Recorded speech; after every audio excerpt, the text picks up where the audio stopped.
হাত নাই ঘরে, মাথায় তেল নাই, আর এগুলো নেতাগিরি করে সব। ভাবা যায় এমন ঘটনাও ঘটতে পারে যেখানে ছেলে একজন তৃণমূল কর্মী, তারই মা বিজেপি প্রার্থীর সামনে চোখের জল ফেলছেন আর ক্ষোভ উগরে দিচ্ছেন তৃণমূল সরকারের বিরুদ্ধে। আবার মায়ের এই কর্মকাণ্ড দেখে ছেলে বলছেন, বয়স হয়েছে, অনেক ওষুধপত্র চলে, মাথার ঠিক নেই। মায়ের মাথাটাও ঠিক নাই, আমার বাবা মারা গেছে, হ্যাঁ, তার জন্য ওই জন্য মা চিন্তায় ভুলভাল বকছে। হ্যাঁ, ঠিক কি ঘটেছিল? শুক্রবার সিউড়ি বিধানসভা কেন্দ্রের বিজেপি প্রার্থী জগন্নাথ চ্যাটার্জি সিউড়ি পৌরসভার অন্তর্গত 18 নম্বর ওয়ার্ডে নির্বাচনী প্রচারে যান।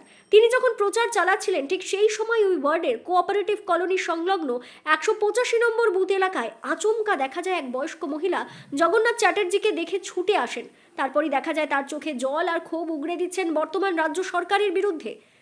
শান্ত সাহা নামের ওই মহিলা জগন্নাথ চট্টোপাধ্যায় জিতবে বলেও দাবি করেছেন।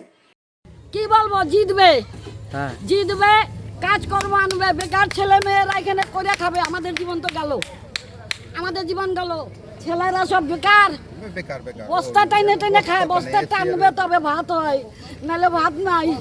মেয়েদের কষ্ট করে বিয়ে পাস করিয়েছে এই লেবার খেটে, মেয়েদের কোনোখানে একটা টেম্পোরারি কাজ নাই। এই সরকারে কিছু পান না, কিচ্ছু না। 2 মাস 3 মাস পর ওই আসে 1,000, ওষুধ কিনতে গেলেই তো লাগে 2,000। সুগার প্রেশারে মানুষ কে খোঁজ নাই, কে খোঁজ নাই। এই গোটা পাড়াটার মধ্যে যে একটা কল ভেঙে রাস্তায় পড়েছিল তো ঠিক হইল এতদিনে। আমি যা বলবো যে আমাকে তৃণমূল কি করতে পারেন দেখে নেবো। প্রচারে বেরিয়ে সকাল সকাল এমন কাণ্ড দেখে স্বাভাবিকভাবেই অবাক জগন্নাথ চ্যাটার্জি। তিনি খোঁচা দিয়ে বলেছেন, মমতা রাজ্যের মানুষের ক্ষোভ নিয়ন্ত্রণ করতে পারছেন না, আর এই ওয়ার্ডে তৃণমূল কর্মী তার মায়ের ক্ষোভ নিয়ন্ত্রণ করতে পারছেন না। দেখুন, মমতা বন্দ্যোপাধ্যায় রাজ্যে মানুষের ক্ষোভ নিয়ন্ত্রণ করতে পারছে না, আর 18 নম্বর ওয়ার্ডের তৃণমূল নেতা তার মায়ের ক্ষোভ নিয়ন্ত্রণ করতে পারছে না।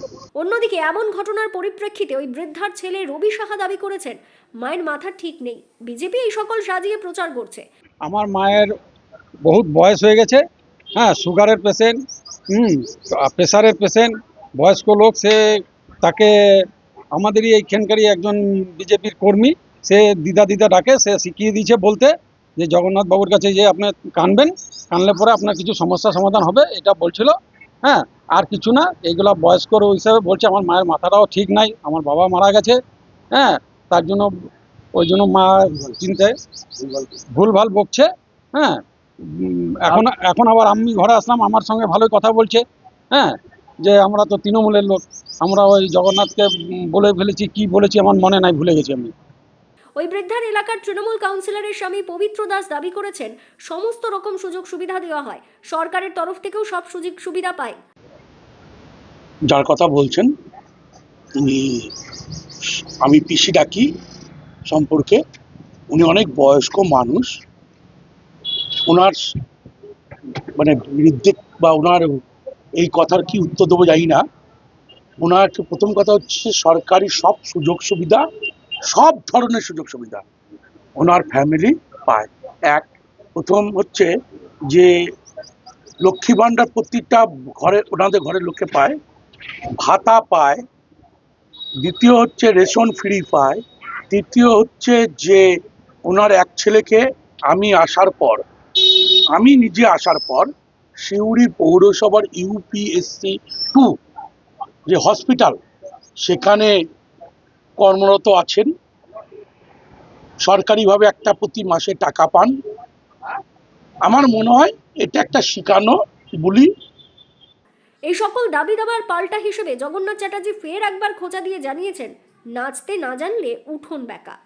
19 মাইন্দার খেটে খেটে খায়, ভাতা দেয়নি মমতা। 3 মাস পর 2 মাস পর 1,000 2,000 পাঠায়, কিছু হয় না। কি হবে ওদের? ওষুধ লাগাই তো, সুগার প্রেশারের মানুষ ওষুধ লাগেই লাগে। চাকরি নেই, চাকরি। 3টা ছেলে বেকার, 3টা ছেলে বস্তা বয় তবে ভাত খেতে পায় ওই লেবার খাটে। সবাই জানে, সবাই জানে। তৃণমূল বলছে তো সব কাজ হয়ে গেছে, কিচ্ছু হয় নাই। এখন নাচতে না জানলে উঠোন বাঁকা।